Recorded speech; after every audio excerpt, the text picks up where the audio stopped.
嗨，大家好，我是躺平叔，今天是2026年4月2号，这一期咱们继续胡聊胡适、胡指、胡威，还有胡一进老师。这个胡适可以说彻头彻尾的就是特朗普式，再一次在今天淋漓的表现为胡适。特朗普今天早上9点放话，要把伊朗炸回石器时代。昨天还说了不要协议，不要霍尔木兹海峡通航，美军随时会撤军。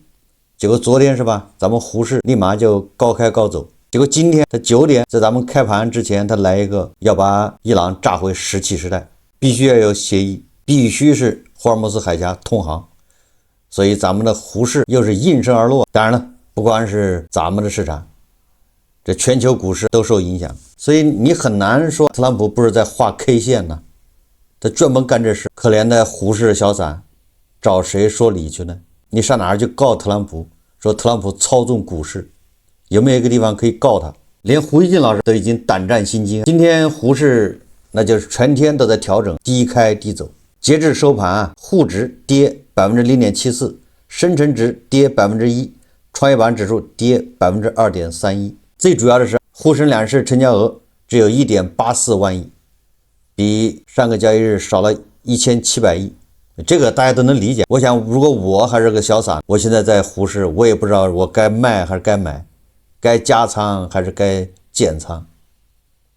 他就这么上下折腾。昨天说不打了，今天又要是狠揍。昨天要加仓的，你说今天肠子都悔青了。你今天减仓的，说不定明天又要后悔。你说谁能受得了？谁能去管一管特朗普？今天是4237家下跌，893家上涨。昨天指数涨了，但是个股涨的其实不多，都那些什么银行股在涨，指数涨了，其实个股涨的不多。但是今天跌的这些个股可是跌得很惨。所以你要这么看，昨天一涨了1点几个点，今天回调下跌 0.8个点，你感觉好像指数还是涨了一点，但实际上个股，尤其是小散拿的那些股票，一个个的都是小斗进大斗出，所以这个时候聊什么板块都没有意义了。现在的小散户就是胆战心惊，茫然失措，进退两难，任何操作第二天一定会后悔。不光是胡适，我看了一下这个贵金属黄金和白银，那是更惨，而且更让人摸不着头脑。今天黄金又是大跌，现货黄金失守4600元每盎司，日内重挫160美元。这个黄金4月2日午后最低到4585美元每盎司，跌 3.44%。纽约的期金失守4620美元每盎司，日内跌 4.05%。现货白银跌幅扩大至 6%， 报 70.55美元每盎司。你说特朗普说了要把伊朗打回石器时代，那不就是什么还要打？按理来说这局势不稳，那黄金应该涨，你黄金跟着后面瞎凑什么热闹？下跌，黄金跟石油都涨才对。结果你看它就是反常识。特朗普一说不打，昨天说不打，黄金还反弹，今天说要打，黄金还下跌。那你说这不是反过来走了吗？你让这个散户，你让投资者怎么去判断？反常识。今天有个媒体报道说，特朗普粉碎停战幻想，金银价格午后出现踩踏式撤退。听这个报道就是血呼呲啦的，踩踏式撤退啊！随着特朗普表示将在未来几周继续在伊朗军事行动，抹杀了投资者对战争结束明确时间线的希望，从而推高了原油价格，并打击了降息希望。国际金银价格持续跳水，现货黄金午后失守4590美元每盎司。这个独立金属交易员王泰表示，特朗普的语调相当强硬，提到了未来几周激进计划，这表明过去几天的乐观情绪过于高涨，预计在长周末到来前将出现一些回调。总之，今年炒黄金、炒白银的估计也是爽透了，一切责任在特朗普。不光是小散户，据说连很多华尔街的交易员现在已经神经质了，精神错乱，完全懵了。网上有个帖子说，广发交运的首席交易员也出来吐槽了，说不想再研究跟特朗普沾边的了，要吐了。干卖方研究100个多月来，就十年，这哥们干了这个研究将近10年了，他说这个月是我最精神分裂的一个月，也就是说不光是小散户你现在茫然无措，也不光是胡锡进老师一个人茫然无措，现在就连首席交易员呢、研究员都茫然无措。你说特朗普现在6个小时变一回，昨天要大打，今天就要收手，明天又要大打。但是针对咱们沪市现在这个走势，从4000点下来，上了4000点，现在又下到4000点，现在在考验3800点。专家有话说，这个证券专家刘继鹏，我看他最新出了个视频，他接受采访，他认为咱们沪市下跌虽然受地缘政治、受海外资本市场、受特朗普影响，但是他认为地缘政治、海外的影响、特朗普的这个讲话影响，应该是对咱们的沪市，它不是主要原因。这就是刘继鹏的观点。刘继鹏他认为，因为我们这个资本并没有放开，外资啊、美元，你想进来炒沪市，那也很难的，有额度，有配额，你不是想炒就炒，你也不是想卖就卖，想走就走。因为咱们不是那种不像日本、韩国或者美国或者是新加坡，你可以自由流动。刘继鹏他认为，所以说在这种你管控的情况下，人家大跌你也跟着跌，人家涨你也跟着涨，这没有道理。这是刘继鹏的观点。他认为什么？他认为还是沪市掉到4000点以下，还是制度原因，也就是咱们自身的问题，你不要怪别人，还是你自己有问题。这是刘继鹏的观点。他举了2个例子，哪2个例子？第一个就是在3000点的时候救市，央行给了好几千亿，就相当于上万亿的资金来救市，这个资金都是低息的，利息只有 1.5%。这个资金给谁？给大股东，给这个上市公司回购股票。刘继鹏的意思是，你看看这些钱3000点的时候进来了，到了4000多点他们都跑了，卖了。你这样低点进高点出，相当于你也进来炒股的，你不是来托市的，你不是来这个拉指数的，你是来炒股的。那你一卖谁接？那自然它就会下去。这是刘继鹏的观点。但我在想，你不让他卖，他拿什么钱还央行的贷款呢？这些公司借了钱买了，贷款是要还的，对不对？如果不用还呢，你说你可以要求我不卖。刘继鹏老师他认为，你这公司你把股票一回购之后，你应该注销。这个想法是好的，但是你这么要求不是强人所难吗？就是说这些公司从央行那儿拿的是低息贷款买了股票去注销，注销了之后，这公司拿什么钱去还央行贷款？那贷款不用还是吗？所以你是不是制度本身设计就有问题啊？也就是说你在低点的时候，国家队进去，大量的资金进来，所谓的到底有没有道理？这种不就是既当裁判又当运动员吗？含泪把钱给赚了，最终还是散户买单。你最后这些钱都是赚的盆满钵满的出去了。这个零和博弈的市场，那对有人买单，他赚钱了，这谁赔？你说参与各方参与这个游戏的有国家队，有社保基金，有保险基金，有各式各样的大股东，还有量化基金，这些都在赚钱，那你说谁赔钱？这个答案不言自明。所以你愿意玩这个游戏你就去玩，没关系的。那刘继鹏讲的第2个观点，第2个原因是什么呢？叫第2类限制性股权激励。这玩意儿简单点说，有一部分公司啊，创业板的或者叫什么科创类上市公司，它的股票比如10块，它给员工发这种叫第2类限制性股权激励，5块钱一股发给员工，半年以后或者1年或者2年锁定期一过，他就能卖。我也不知道这个政策初衷到底要干啥。刘继鹏老师他认为，你这个不就是割韭菜吗？简单点说，金融消费者是10块钱一股买在市场上，你这边你自己再发筹码5块钱一股，发完了之后，对吧？过6个月或者过36个月，你就能拿到市场卖。你是5块钱拿的，你卖10块你就赚5块，白赚。你说这不就是割韭菜吗？这就是割这些所谓的金融消费者的韭菜。怎么还有这样的制度？就这样的市场，怎么还有那么多人愿意去玩？还是赌性太大，赌毒。另外有个动向，大家也关注一下。今天叫大和财联方报道，宇树 IPO 被抽中现场检查，大家也知道吧？这个咱们现在很多上市公司去排队IPO 的时候，不光是审核你的交的材料，他对很多公司还进行抽查。这个抽查指不定抽谁，反正他要抽查，有人到现场去检查，那就不一样了。以前光审你交来的材料，对你3年又一测的账本子，翻来覆去的看。现在人家不仅翻这个，而且到现场去检查。往年很多上市公司一旦被抽到现场检查，好多公司就立马紧急把材料抽回来，不上市了。为什么？怕现场看出什么猫腻出来了。所以说一说哪个公司被抽中现场检查，那就是如临大敌，你那些粉饰爆表也可能被戳穿，单场戳穿。指数作为机器人上了好几次春晚的，而且它 IPO 也是一波三折。前一阵子说给他开了绿灯，后来又说没有，后来又说不让他上市。你看现在上市现场检查，我怎么感觉隐隐约约感觉不是说语数有问题，我是隐隐约约感觉监管部门和主管部门也担心这个机器人太火太热，害怕这玩意出事，怕担责，所以干脆现场检查。我记得去年什么时候，发改委相关部门都说了，对吧？机器人这块太火啊，太热啊。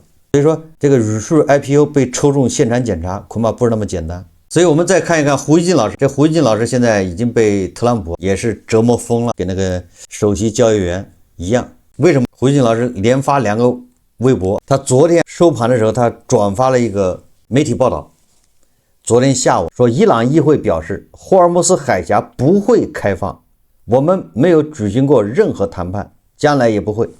胡锡进老师就转发这个消息，让他去评论，因为这个消息是伊朗方面放出来的时候，正好我们这边胡市一收盘，昨天不是胡市涨了吗？伊朗收盘的时候。反正时间就这么巧合啊，反正伊朗就这个点放的是吧？霍尔木兹海峡绝不会开放，我们没有举行过任何谈判，将来也不会。大家回忆一下，昨天早上那个特朗普不说了吗？霍尔木兹海峡开放不开放，我都要撤军了，不打了，我也不要协议。所以昨天全球资本市场就上涨，咱们也涨了1.几%。结果咱们一收盘，伊朗就出来否认，结果胡锡进老师就非常感激感恩。说伊朗真好，关心中国的中小投资者。还在交易的时候，大盘还在交易的时候，他没有出来说这话，等到收盘了，他才出来说，这个体现出朗伊斯兰革命卫队的良苦用心，为了咱们胡氏的小散。胡锡进老师转发这个微博这个消息时，他评论他说，伊朗够朋友，说绝不开放海峡，狠话是在昨天 A 股收盘后放出来。现在伊朗都是在美股开盘前大放利空，这个时间线拿捏的越来越明显，跟特朗普干起金融战了。希望明天上午特朗普讲话以后，就是讲今天早上9点，特朗普讲话以后说，伊朗如果有温和集中放出来，有不满的凶言恶语，全部放到明天北京时间下午3点 A 股收盘以后，再冲美国砸过去。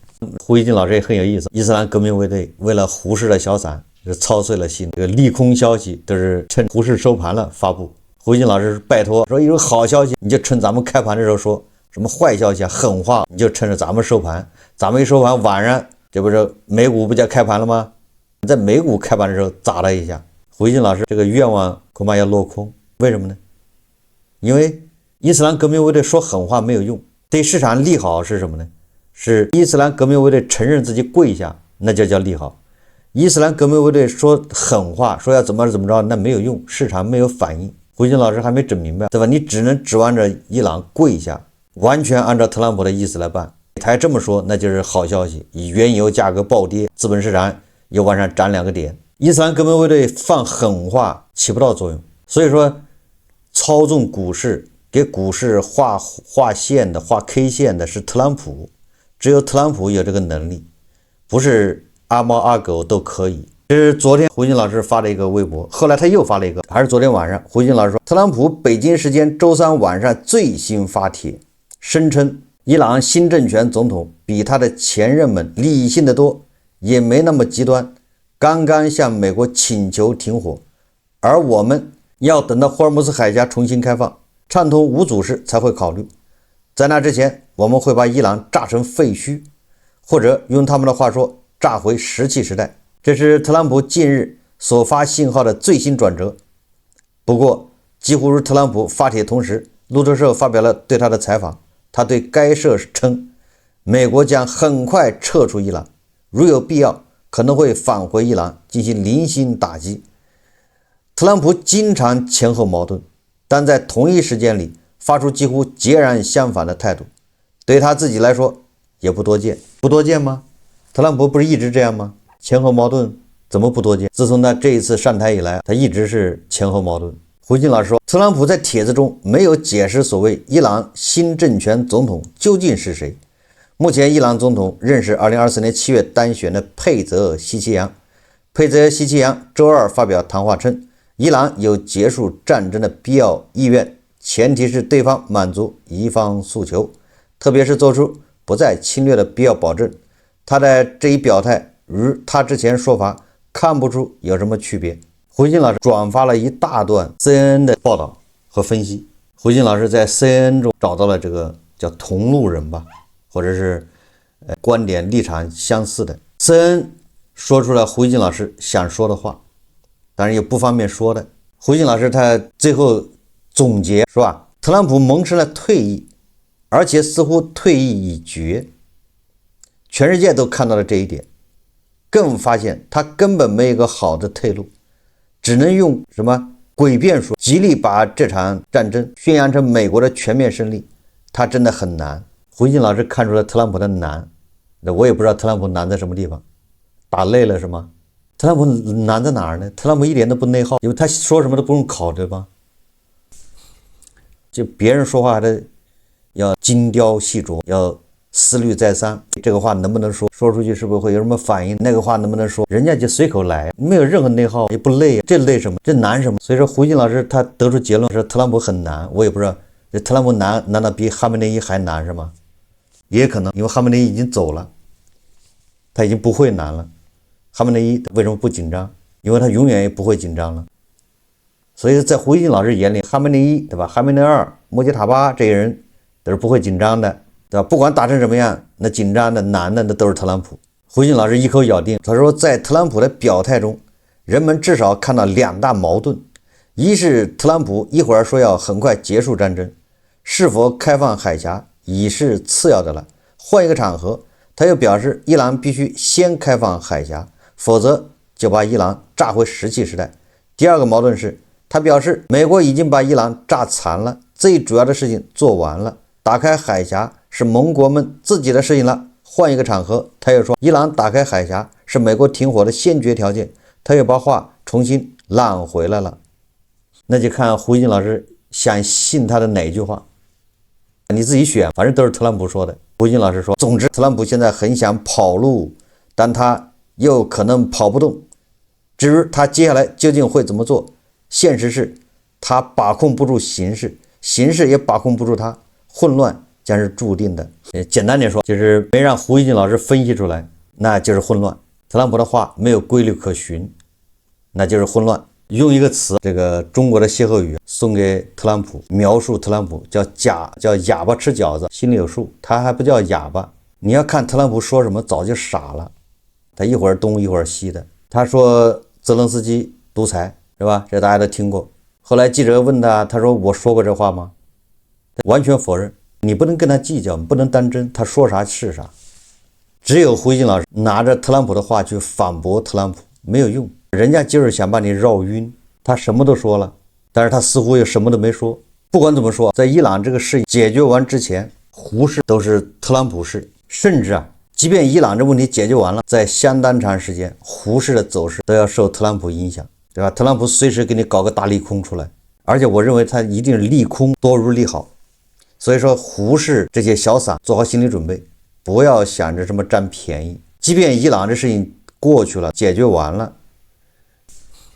特朗普哪天指不定给你整一个大新闻出来，让你赔得稀里哗啦的，你还没地方说理去。胡锡进老师现在已经不再提他的老朋友委内瑞拉了，也不再为委内瑞拉的老百姓鼓如呼了。为什么？仅仅是因为委内瑞拉走上了正轨，国内一没有动乱，二好像也没有民不聊生。这个委内瑞拉的前总统马杜罗前几天出来了受审，很多人从电视画面中看到马杜罗的时候，简直是判若两人。这个马杜罗是暴瘦，而且马杜罗坐牢也只有80天，80天里面瘦成这样，整个的脱了相。而现在主政的他以前的副总统罗德里格斯，那是春风得意马蹄疾。美国人不仅把他从制裁名单里拿出来了，罗德里克斯似乎现在而且这个地位还越来越稳，也不急着要迎回这个马德罗了。马德罗恐怕也看明白了，也别指望着这个委内瑞拉人民把他救回去，还是安心的在这个美国监狱里面改造。胡锡进老师对这个